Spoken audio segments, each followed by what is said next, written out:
Hello students, today we'll be continuing chapter 1 SS Geography Standard 10 for NCERT student. आज अपन पढ़ने वाले stock के बारे में। सबसे पहले बेसिकली स्टॉक क्या होता है। स्टॉक वैसे मटेरियल होते हैं एनवायरनमेंट में जिसको ह्यूमन बीइंग एक्चुअली यूज कर सकता है, लेकिन ह्यूमन बीइंग के पास ऐसी एग्जिस्टिंग टेक्नोलॉजी है नहीं जिसकी मदद से वो वाले रिसोर्स को ज्यादा से ज्यादा यूज कर पाए या वो वाले मटेरियल को ज्यादा से ज्यादा यूज कर पाए, इसलिए उसको क्या बोला जाता है, स्टॉक। स्टॉक बेसिकली वो मटेरियल है जो एनवायरनमेंट में अवेलेबल तो है, वो एनवायरनमेंट में अवेलेबल है, लेकिन और उसमें पोटेंशियल भी कि वो ह्यूमन की नीड सेटिस्फाई कर सकते थी, पोटेंशियल इतनी ताकत है, लेकिन ह्यूमन बीइंग के पास इतनी टेक्नोलॉजी अवेलेबल नहीं है कि वो वाले जो रिसोर्स है उसको एक्सेस कर पाए। जैसे जो वाटर है, वाटर का जो कंपाउंड है दो इनफ्लेमेबल गैसेस से बना हुआ है। वाटर कैसे H2O, हाइड्रोजन और ऑक्सीजन, ठीक है। तो ये जो वाटर है वो दो इनफ्लेमेबल गैसेस से बना हुआ है, हाइड्रोजन और ऑक्सीजन, जो एक बहुत रिच सोर्स ऑफ एनर्जी की तरह यूज कर सकते हैं, लेकिन हमारे पास इतनी required technology, required know how नहीं कि हम इसको वाटर को, जो हाइड्रोजन और ऑक्सीजन को in the form of energy source use कर पाए। तो ये अपने लिए क्या हो गया, स्टॉक हो गया कि अपने पास अवेलेबल तो है मटेरियल, लेकिन हमारे पास इतनी टेक्नोलॉजी है नहीं कि हम उसको उस तरीके से यूज कर पाए, ठीक है। वापस समझा रही, स्टॉक मतलब क्या होता है, ऐसे मटेरियल जो एनवायरनमेंट में तो अवेलेबल है और हाँ उसमें पोटेंशियल भी है कि वो ह्यूमन नीड सेटिस्फाई कर पाए, हमारी जरूरतें सेटिस्फाई कर पाए, उसका पोटेंशियल भी है और एनवायरनमेंट में अवेलेबल भी है, मतलब अवेलेबल भी है, ह्यूमन नीड भी सेटिस्फाई करेगा। तो प्रॉब्लम कहाँ आ रही है, प्रॉब्लम ये आ रही है कि हमारे पास ऐसी टेक्नोलॉजी, ऐसी नो हाउ नहीं है जिससे हम उस मटेरियल को वो पर्पस के लिए यूज कर पाए। मतलब जैसे फॉर एग्जांपल जो वाटर H2O वो हाइड्रोजन और ऑक्सीजन नाम की दो इनफ्लेमेबल गैसेस का कंपाउंड है। अब इसको हम as an energy source use कर सकते हैं, लेकिन हमारे पास इतनी, हमको पता है हम उसको यूज कर सकते हैं, अपने पास हाइड्रोजन भी, अपने पास ऑक्सीजन है, लेकिन उसको in the form of energy source कैसे यूज करना है वो अपने पास टेक्नोलॉजी और नो हाउ नहीं, इसलिए वो अपने लिए क्या है, स्टॉक है। बिकॉज अपने पास मटीरियल है, अपनी नीड भी सेटिस्फाई कर सकते हैं, लेकिन we don't have technology know how कि हम उसको वैसे तरीके से यूज कर पाए। उसके बाद आता है reserve. Reserve is a subset of stock. जो रिजर्व है स्टॉक का एक पार्ट है, सबसेट मतलब एक पार्ट है, जो reserve it is a subset of stock. Reserve basically which can be put into use with the help of existing technical know-how but the use has not been started। अब reserve basically वो हो गया जिसको हम अभी जो हमारे पास technology उससे यूज तो कर सकते हैं, लेकिन हमने उसको यूज करना चालू किया नहीं है।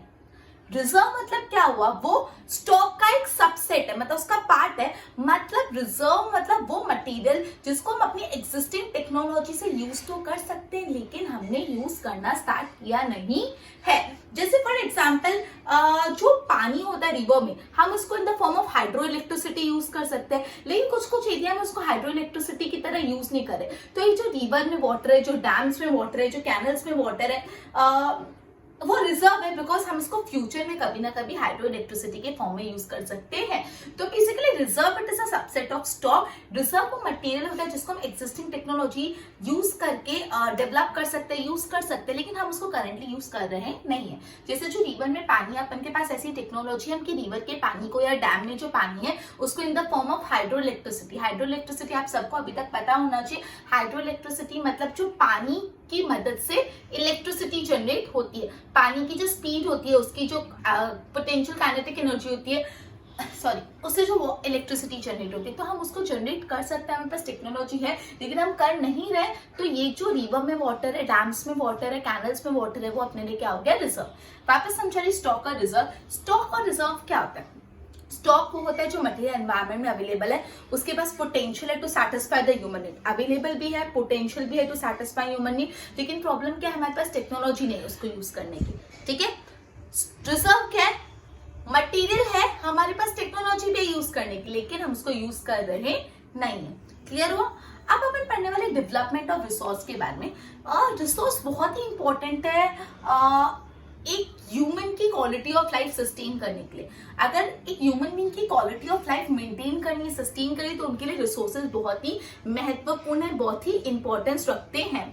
ऐसा माना जाता है कि रिसोर्सेज तो फ्री गिफ्ट है नेचर का, नेचर का वरदान है, नेचर के गिफ्ट है रिसोर्सेज, लेकिन इतना ध्यान रखना अगर आप उसको इनडिस्क्रिमिनेटली यूज करते जाओगे तो गिफ्ट भी किसी दिन खत्म हो जाएगा और अपने लिए बहुत भारी काम पड़ जाएगा। तो भले जो रिसोर्सेस है वो नेचर का गिफ्ट है, बट उसको भी अगर आप इनडिस्क्रिमिनेटली यूज करोगे तो बहुत सारी प्रॉब्लम्स आ सकती है, और वो प्रॉब्लम्स कौन सी है वो अभी अपन डिस्कस करेंगे। मतलब अगर आप रिसोर्सेस को इनडिस्क्रिमिनेटली यूज करोगे तो रिसोर्सेस का डिप्लेक्शन हो जाएगा। डिप्लेक्शन मतलब कम होता जाना। For satisfy the greed of you individual, मतलब कोई लोग अपनी ग्रीड सेटिस्फाई करने के लिए रिसोर्सेज यूज करते जाएंगे तो रिसोर्सेज डिप्लेक्ट होते जाएंगे, कम होते जाएंगे, खराब होते जाएंगे।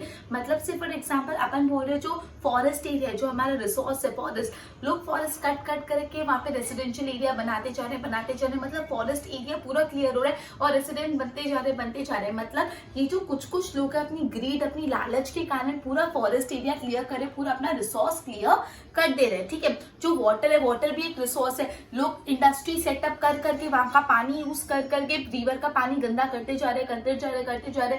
इससे क्या हो रहा है, अपना रिसोर्स खराब हो रहा है। तो लोग अपनी ग्रीड, अपनी लालच की वजह से रिसोर्सेज का क्या कर रहे हैं, डिप्लेक्शन कर रहे हैं, उसको खत्म कर रहे हैं, उसको खराब कर रहे हैं। ठीक है, accumulation of resources in the few hands which in turn divide the society into two segments। अब ये जो रिसोर्सेज है वो resources free gift of nature है, मतलब रिसोर्सेज सबके हैं, कोई कुछ लोगों के नहीं है। लेकिन अभी क्या हो रहा है, रिसोर्सेज का जो डिस्ट्रीब्यूशन है अनइक्वल हो रहा है, रिसोर्सेज कुछ लोगों के हाथे लग रहे हैं। तो यहाँ पे सोसाइटी दो पार्ट में डिवाइड हो गई, एक हैव एंड हैव नॉट, मतलब जिसके पास रिसोर्सेज है वो और जिसके पास रिसोर्सेज नहीं है वो। हैव और हैव नॉट मतलब सोसाइटी का डिविजन हो जा रहा है, बिकॉज ये जो रिसोर्सेज का डिस्ट्रीब्यूशन है वो अनइक्वल है। किसी के पास बहुत, किसी के पास कम। अपन बोलते हैं rich became richer and the poor became poor, अमीर बढ़ता जा रहा है और गरीब बनता जा रहा है, बिकॉज अपने यहाँ पे सिस्टम ही ऐसा वर्क करता है। तो जो भी रिसोर्सेज का एक्यूमुलेशन मतलब इकट्ठा होना, तो रिसोर्सेज का एक्यूमुलेट हो रहा है कुछ चुनिंदा हाथों में, फ्यू हैंड्स, मतलब कुछ लोगों के पास ही आ रहे हैं। इस सोसाइटी दो पार्ट में डिवाइड हो गई है, haves and have nots and rich and poor. Haves and have not मतलब हैव मतलब जिसके पास रिसोर्सेज है, एंड हैव नॉट्स मतलब जिसके पास रिसोर्सेज नहीं, एंड रिच एंड पुअर। ठीक है, उसके बाद जो इकोलॉजिकल बैलेंस है, बेसिकली हम रिसोर्सेज को इतना इनडिस्क्रिमिनेटली यूज कर रहे हैं, तो जो इकोलॉजिकल बैलेंस है वो भी डिस्टर्ब होता जा रहा है। जैसे ग्लोबल वार्मिंग हो रही है, ग्लोबल वार्मिंग आपको पता है, जो अर्थ का टेम्परेचर बढ़ता है because of greenhouse gases like carbon dioxide, methane and et cetera. Okay, then उसके बाद जो अपना ओजोन लेयर वो डिप्लेक्ट होता जा रहा है। अपन को पता है ओजोन लेयर अपने लिए बहुत जरूरी है, बिकॉज ओजोन लेयर ही हमको ozone layer protect us from the harmful ultraviolet rays of sun की जो हार्मफुल अल्ट्रावायलेट रेज है उससे कौन प्रोटेक्ट करता है, ओजोन लेयर। अगर ये ओजोन लेयर नहीं हो तो harmful ultraviolet rays of sun human being पे पहुंच रहा, स्किन कैंसर और ये सब बीमारियां हो सकती है। तो ये जो ओजोन लेयर डिप्लेक्ट होता जा रहा है, मतलब वो खराब होता जा रहा है, वो खराब हो गया तो ह्यूमन बीइंग के लिए वो बहुत डेंजरस होगा। ठीक है, तो basically upon development of resource के बारे में पढ़ रहे हैं। अपन ने ये पढ़ा कि रिसोर्सेज ह्यूमन बीइंग की क्वालिटी ऑफ लाइफ इंप्रूव करने के लिए बहुत इंपॉर्टेंट रोल प्ले करते हैं। ऐसा मानना चाहता है कि resources are free gift of nature, yes it is a free gift of nature, but again we need to be careful that how we are using it. We are using it so indiscriminately that there are many problems that could have occurred or that have already occurred। काफी problem हो सकती है, काफी problems हो चुकी है। और ये प्रॉब्लम कौन सी है? पहली प्रॉब्लम ये, depletion of the resources to satisfy the greed of few individual. कुछ लोगों की लालच, कुछ लोगों का लालच सैटिस्फाई करने के कारण रिसोर्सेज डिप्लेक्ट होते जा रहे, खत्म होते जा रहे, खराब होते जा रहे। उसके बाद ये जो रिसोर्सेज का एक्यूमुलेशन है, it is in the hands of few people. कुछ लोगों के पास ही रिसोर्सेज है, तो there are entire society has been divided into two section, the one is haves and the other have nots. किनके पास है और किनके पास नहीं, कोई रिच है कोई पुअर है। इसके अलावा अपने एनवायरमेंट का भी तो सोचो, इकोलॉजिकल बैलेंस डिस्टर्ब हो रहा है, ओजोन लेयर डिप्लेक्ट होता जा रहा है, ग्लोबल वार्मिंग होती जा रही है। तो काफी ज्यादा नुकसान, काफी ज्यादा प्रॉब्लम्स हो रहे हैं रिसोर्सेज को इंडिस्क्रिमिनेटली यूज करने में। क्लियर? ओके, तो अपन ने स्टॉक पढ़ा, रिजर्व पढ़ा, डेवलपमेंट ऑफ रिसोर्स पढ़ा। एक बार बोर्ड पे ध्यान दो। Stock, material and environment which have the potential to satisfy human needs, but human beings do not have the appropriate technology to access these are included among the stock. Say for example, water is a compound of two inflammable gases, that is hydrogen and oxygen, which can be used as a rich source of energy. But we do not have the required technology, know how to use them. For this purpose, hence it can be said कि water जो है in the form of energy अभी एक stock किया। Now resource is a subset of stock which can be put into the use but with the help of existing technology know-how, but the use has not been started। हम उसको put to use तो कर सकते हैं but उसका use start नहीं हुआ। These can be used for meeting future requirement. River water can be used for generating hydroelectricity power, but presently it is being utilized only to the limited extent. Thus, the water in dams, forests, etc. is a reserve which can be used in future. Now, development of resources are vital for human service as well as for maintaining the quality of life. It was believed that resources are the free gift of nature. As a result, human beings use them indiscriminately, and this had led to the following major problem. कौन सी major problems होगी resources को indiscriminately use करने में? Depletion of resource for satisfy the greed of few individual. कुछ individual की लालच satisfy करने के कारण resources deplete हो रहे हैं. Accumulation of resource in the few hands, which in turn divide the society into two segments, that is haves and have-not, and rich and poor. And third point, I haven't written that. I'm just going through it once. You just memorize it. Ecological balance has been disturbed. That is depletion of ozone layer, greenhouse effect, global warming. These are the other problems that are being faced because of the indiscriminate use of our resources, right? If I go through it, then we'll be discussing further.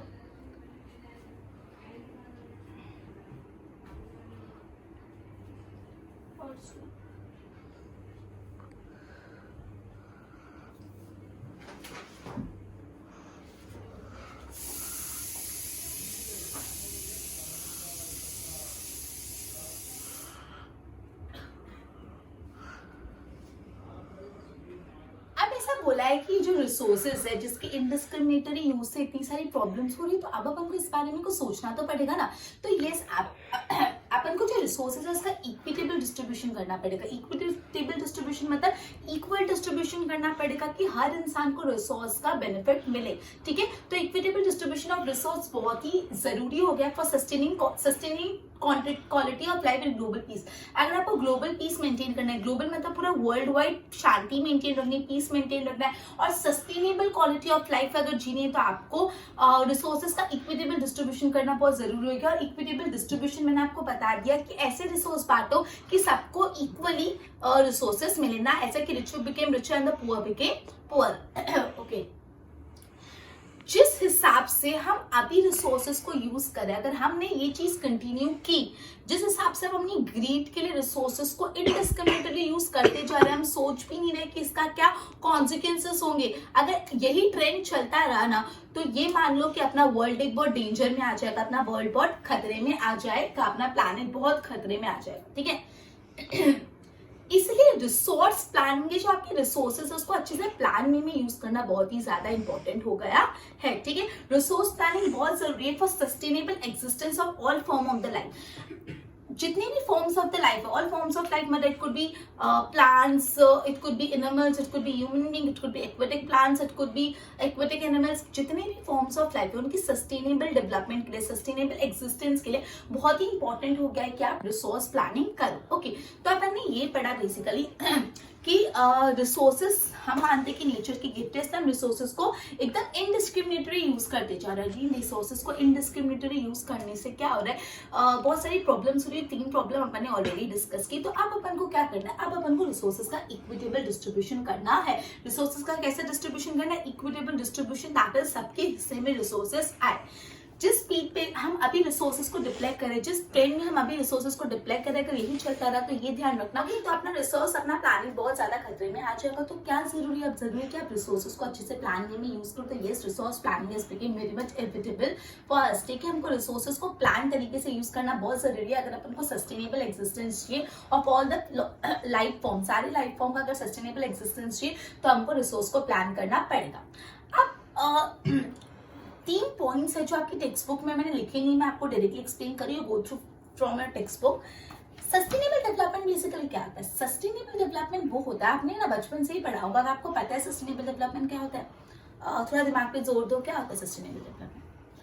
ये sustainable development ये होता है कि आप अपनी जरूरतें तो पूरी करो, लेकिन फ्यूचर जनरेशन को भी ध्यान रखो. सब खुद ही मत ले लो कि फ्यूचर जनरेशन के पास तो कुछ बचे नहीं, बिकॉज ये रिसोर्सेज सिर्फ एक जनरेशन के लिए नहीं है, ये बहुत सारी जनरेशन का रिसोर्सेज है, सब इनको ओन करते हैं. तो आप इतने ग्रीडी मत बन जाओ कि खुद के लिए यूज कर लो, दूसरों के लिए, नेक्स्ट अपनी फ्यूचर जनरेशन के लिए रखो ही मत. मतलब sustainable economic development is development should take place without damaging the environment first.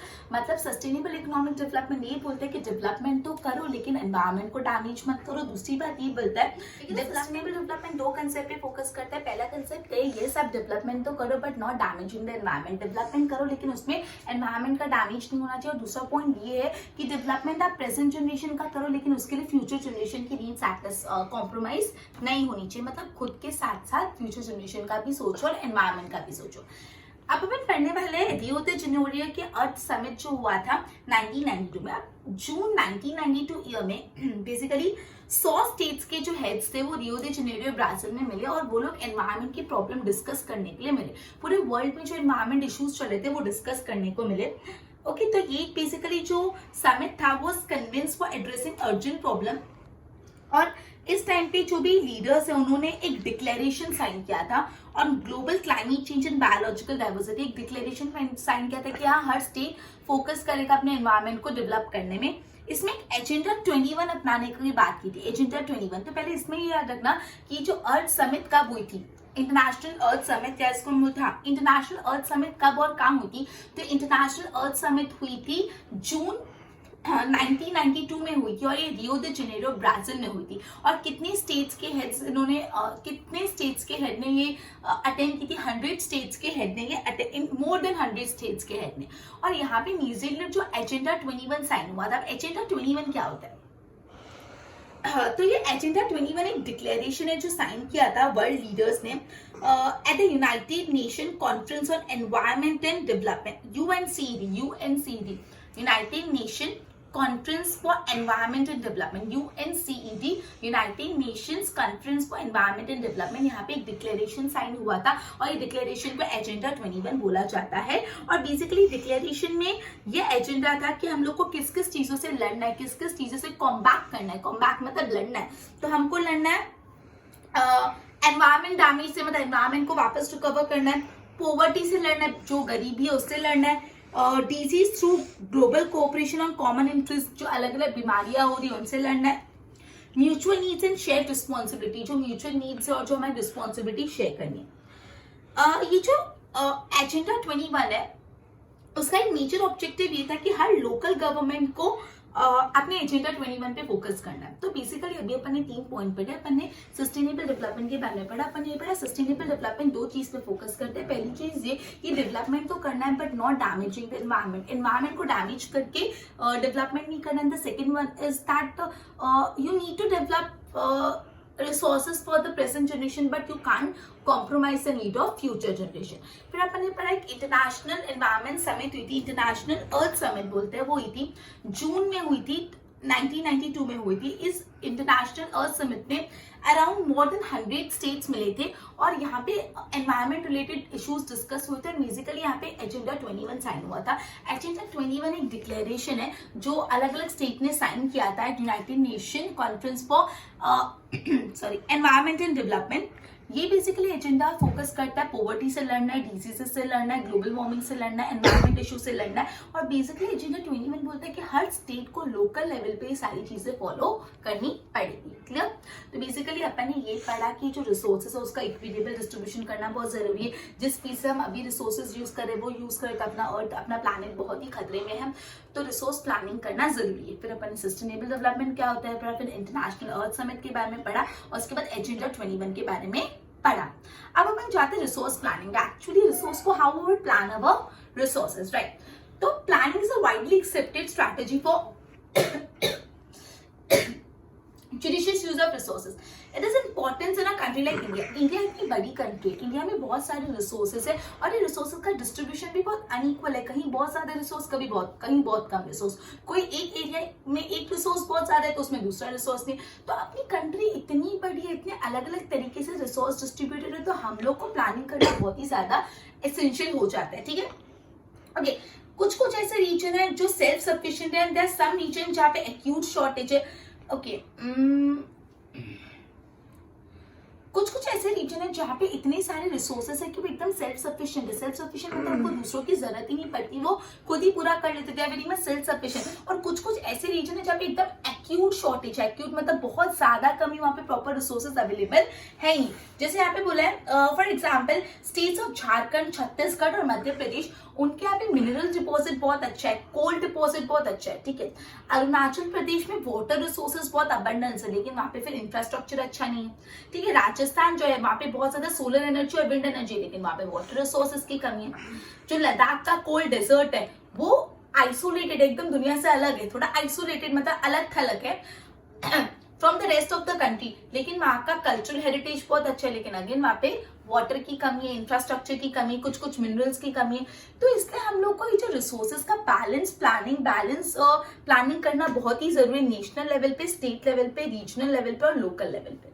वापस मैं रिसोर्स प्लानिंग समझा रही हूँ। मैं आपको बता दी कि प्लानिंग करना बहुत ही महत्वपूर्ण हो जाता है इंडिया जैसी इतनी बड़ी कंट्री में, जहाँ पे इतनी रिच वैरायटी ऑफ रिसोर्सेज है, और ये जो रिसोर्सेज है इतना अलग अनइक्वली डिस्ट्रीब्यूटेड है, तो रिसोर्सेज प्लान करना बहुत ही ज्यादा इंपॉर्टेंट हो जाता है, राइट। ओके, इतनी बात समझे। ओके, इंडिया में कुछ ऐसे रीजन है जहाँ पे बहुत ज्यादा रिसोर्सेज है, और इंडिया में कुछ ऐसे रीजन है जहाँ पे रिसोर्सेज के एक्यूट शॉर्टेज है। कुछ रीजन एकदम सेल्फ रिलायंट है, सेल्फ रिलायंट मतलब उनके पास सब कुछ अपना अवेलेबल है, सेल्फ रिलायंट। और कुछ कुछ ऐसे रीजन है जहाँ पे एकदम रिसोर्सेज के एक्यूट शॉर्टेज है। जैसे मैंने आपको बताया झारखंड हो गया, मध्य प्रदेश हो गया, छत्तीसगढ़ हो गया, वहां पे मिनरल्स और कोल के बहुत ज्यादा डिपॉजिट है। फिर अरुणाचल प्रदेश हो गया, वहां पे वाटर रिसोर्सेज बहुत ज्यादा, लेकिन वहां पे क्या कमी है, इंफ्रास्ट्रक्चर की कमी है। राजस्थान जैसा जो स्टेट है वहां पे सोलर एनर्जी, विंड एनर्जी बहुत अच्छे से आती है, लेकिन वहां पे अगेन वाटर की कमी है। जो लद्दाख जैसा डेजर्ट है, कोल्ड डेजर्ट है, वहां का कल्चरल हेरिटेज बहुत अच्छा है, लेकिन वो वर्ल्ड से थोड़ा आइसोलेटेड है, इसलिए वहां पे वाटर रिसोर्सेज नहीं, इंफ्रास्ट्रक्चर अवेलेबल नहीं। तो इसलिए बहुत जरूरी हो जाता है कि रिसोर्स का प्लानिंग अच्छे से करो, नेशनल लेवल पे, स्टेट लेवल पे, रीजनल लेवल पे as well as local level पे। तो बेसिकली अभी अपन ने ये पढ़ा कि जो भी रिसोर्सेज है उसका इक्विटेबल डिस्ट्रीब्यूशन करना बहुत ही जरूरी है। जिस स्पीड पे हम अभी रिसोर्सेज को यूज कर रहे हैं, अगर यही ट्रेंड चलता रहा तो अपना अर्थ, अपना प्लानिट बहुत डेंजर में आ सकता है, इसलिए रिसोर्स प्लानिंग करना जरूरी है। फिर अपन ने सस्टेनेबल डेवलपमेंट पढ़ा। जो सस्टेनेबल डेवलपमेंट में आप डेवलपमेंट तो करो लेकिन एनवायरमेंट डैमेज मत करो, प्रेजेंट डेवलपमेंट करो लेकिन फ्यूचर की नीड को कॉम्प्रोमाइज मत करो। फिर अपन ने पढ़ा रियो द जेनेरो ब्राजील में एक इंटरनेशनल अर्थ समिट हुआ था जून 1992 में, जहाँ पे बेसिकली एजेंडा 21 साइन हुआ था बाय मोर देन 100 स्टेट। और ये एजेंडा 21 फोकस करता है कि पॉवर्टी कॉम्बैट करना है, डिजीजेस कॉम्बैट करना है, एनवायरमेंटल इश्यूज कॉम्बैट करना है, म्यूचुअल इंटरेस्ट पे काम करना है। और ये एजेंडा 21 बोलते हैं कि एजेंडा 21 के जितने भी पॉइंट्स है हर लोकल गवर्नमेंट इंप्लीमेंट करेगी तो जाके कुछ रिजल्ट आ सकता है। फिर अपन ने रिसोर्स प्लानिंग के बारे में पढ़ा कि रिसोर्सेज को प्लान वे में यूज करोगे तो बहुत अच्छी बात है। इंडिया जैसे इतनी बड़ी कंट्री में जहाँ पे वेराइटी ऑफ रिसोर्स है उसको अच्छे से प्लान करना जरूरी है। इंडिया में कुछ ऐसे रीजन है जहाँ पे वो जो सेल्फ सफिशिएंट है सारे रिसोर्सेज है, कुछ ऐसे रीजन है जहाँ पे रिसोर्सेज की एक्यूट शॉर्टेज है। जैसे अरुणाचल प्रदेश है, वहाँ पे वाटर रिसोर्सेज बहुत अच्छे, लेकिन वहाँ पे इंफ्रास्ट्रक्चर अच्छा नहीं है। राजस्थान यहाँ पे सोलर विंड एनर्जी अच्छी, लेकिन वहाँ पे वाटर रिसोर्स नहीं है। लद्दाख है जिसका कल्चरल हेरिटेज अच्छे, लेकिन वो थोड़ा आइसोलेटेड है, वहाँ पे वाटर रिसोर्सेज अवेलेबल नहीं, इंफ्रास्ट्रक्चर अच्छा नहीं। तो रिसोर्सेज को नेशनल लेवल पे, स्टेट लेवल पे, रीजनल लेवल पे, लोकल लेवल पे मैनेज करना बहुत ही इंपॉर्टेंट हो जाता है, राइट। बोर्ड पे ध्यान दो। An equitable distribution resource has become essential for sustainable quality of life and global peace. If the present trend of the resource depletion by few individuals and countries continue, the future of our planet is in danger. Therefore, resource planning is essential for sustainable existence of all form of life. Sustainable existence is a component of sustainable development. ये जो sustainable existence है किसका component है? Sustainable development और sustainable development मैंने आपको already explain कर दिया है. Now, resource planning. Planning is widely accepted strategy for judicious use of resource. It has importance in our country like India, which is enormous diversity in the availability of resource. There are regions which are rich in certain type of resource. There are some regions which can be considered as self-sufficient, and there are certain regions which have acute shortage of some resource. For example, the states like Chhattisgarh, Jharkhand, and MP, Madhya Pradesh are rich in mineral and coal deposit. Arunachal Pradesh is abundance of water resource but lack the infrastructure development. In the state of Rajasthan is very well endowed with the solar energy, wind energy, but वहाँ पे water resources नहीं है. Cold desert of the Ladakh is relatively isolated from the rest of the world. It has a very rich cultural heritage but deficient in the water infrastructure and some vital minerals. This calls for balanced resource planning at national level as well as state level as well as regional level and local level, right? एक बार इसकी notes बनाओ.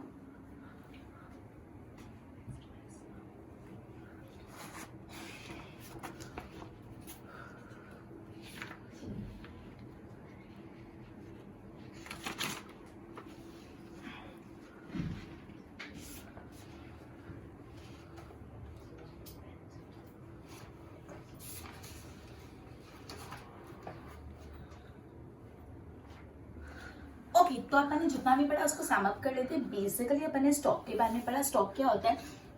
Stock जो material environment में available है, जिसका potential भी है, लेकिन अपने पास इतनी टेक्नोलॉजी अवेलेबल नहीं है उसको अच्छे से एक्सेस करने के लिए। जो मैंने आपको बताया, जैसे वाटर है, वाटर इज अ कंपाउंड जो दो इनफ्लेमेबल गैसेस से बना हुआ है, हाइड्रोजन एंड ऑक्सीजन। उसको हम लोग as a form of energy use कर सकते हैं, but yes we don't have enough technology to use it in such form. Sorry. Okay, then reserves is a subset of the stock. Basically reserve material है, उसको use करने के लिए technology भी है, बट अभी तक अपन ने उसको यूज करना स्टार्ट किया नहीं है। जैसे मैंने आपको बताया, जो रिवर वाटर है उससे हाइड्रो इलेक्ट्रिसिटी जनरेट हो सकती है, लेकिन अपन ने इतना वाइडली उसको अभी यूज करना स्टार्ट नहीं किया, तो वो अपने लिए रिजर्व है। फिर अपन ने पढ़ा डेवलपमेंट ऑफ रिसोर्सेज। रिसोर्सेज से human quality of life improve होती है। एंड येस, हम रिसोर्सेज को एक नेचर का गिफ्ट मान रहे हैं और उसको एकदम इंडिस्क्रिमिनेटली यूज करें, जिससे कुछ प्रॉब्लम्स हो रही है। वो प्रॉब्लम ये है कि कुछ ग्रीडी पीपल रिसोर्सेज को ज़्यादा से ज़्यादा देख के उसका डिप्लेक्शन कर रहे हैं। जो एक्यूमुलेशन ऑफ रिसोर्स है वो कुछ लोगों के हाथ में आ रहा है, जिससे rich became richer and the poor became poorer. उसके बाद अपन ने ये पढ़ा, इकोलॉजिकल बैलेंस पे डिस्टर्ब हो रहा है, ओजोन लेयर डैमेज हो रही है, ग्लोबल वार्मिंग हो रही है। तो yes, it calls for an equitable distribution of resources. जिस पेस पे अभी, जिस ट्रेंड पे हम अभी रिसोर्सेज को डिप्लेक्ट कर रहे हैं, अगर यही चलता रहा तो yes, our planet is in danger. Clear? Okay, तो now there is a call for resource planning. Resource plan करना पड़ेगा, सस्टेनेबल डेवलपमेंट करना पड़ेगा। Then we learn about international earth summit के बारे में अपन ने पढ़ा। Agenda 21 I have already explain you. Then resource planning क्या बोलते हैं? रिसोर्स प्लानिंग ये बोलते हैं, इंडिया जो इतनी बड़ी कंट्री जहाँ पे इतने रिसोर्सेज अवेलेबल है, तो वहाँ पे प्लानिंग करना बहुत जरूरी है। इंडिया में कुछ ऐसे जगह जहाँ पे बहुत रिसोर्सेज है, कुछ ऐसे जगह जहाँ पे रिसोर्सेज है ही नहीं, जहाँ पे एक्यूट शॉर्टेज है। तो रिसोर्स का प्लानिंग करना एक national level, state level, regional level and local level became essential, right? So we'll end our lecture by this topic, and we would be continuing the next topic in the next lecture. Goodbye.